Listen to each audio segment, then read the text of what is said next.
All right, everyone. Welcome back to the Labyrinth Chronicles. I'm the Ventureweaver, and today we're climbing one of my favorite early game structures, the tower.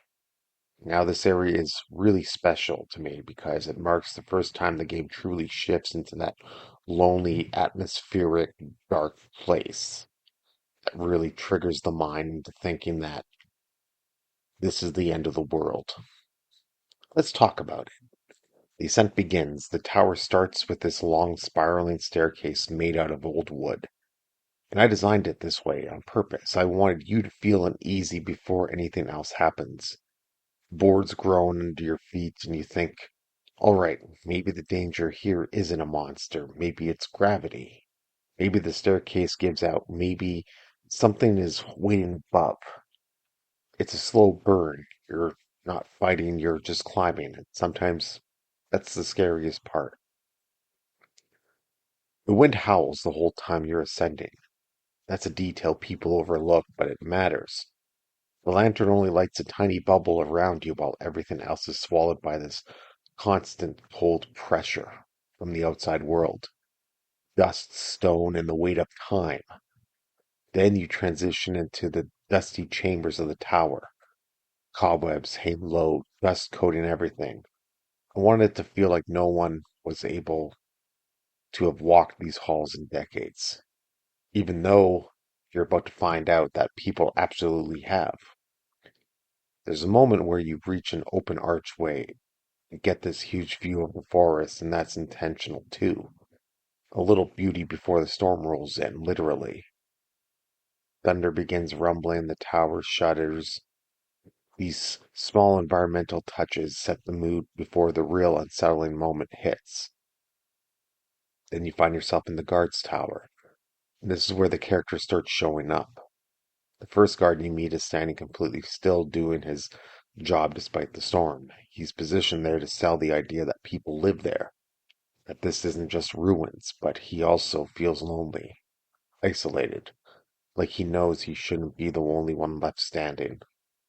And later you step into the barracks. I added these simple little beds, broken crates, these hints of life. None of it is extravagant, but enough to tell a story.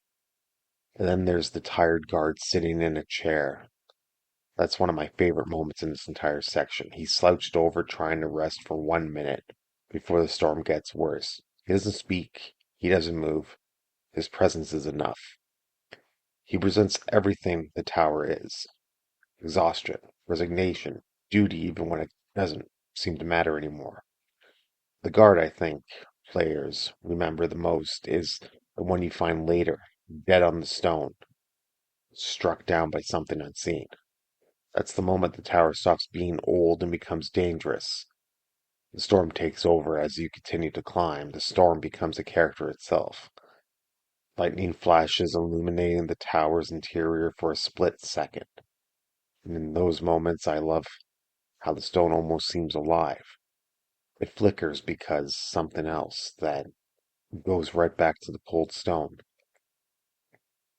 It's one of those subtle atmospheric tricks that text adventures excel at. Your imagination does the rest.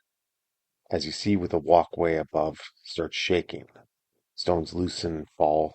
You're reminded the tower has survived storms before, but maybe it won't survive this one. Signs of something else. Now the tension shifts. The floors start showing scratch marks, deep gouges, not from tools, but from claws. The air grows heavier, your lantern's glow feels weaker, then you hear the storm. I added that scream specifically to snap you out of whatever rhythm you've set yourself into. It's not a jump scare, but a reminder that something is inside the tower with you, and it's awake. And then you see it, the winged creature, red eyes glowing through the darkness. Not explained, not to be fought with, just encountered.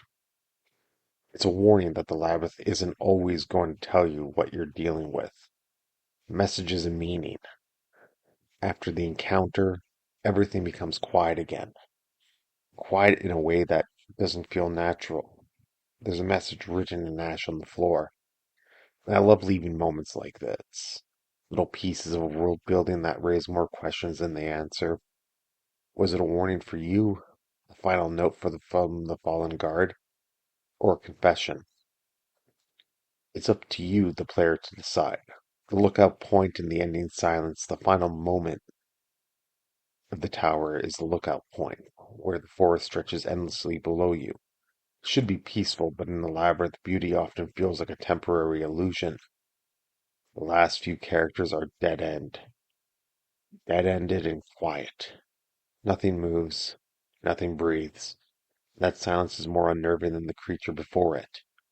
The tower doesn't end with a battle, or a reward, or even a revelation. It ends with dread, that feeling that you witnessed only a fraction of what really happened here, and that the rest of it was waiting somewhere deeper in the labyrinth.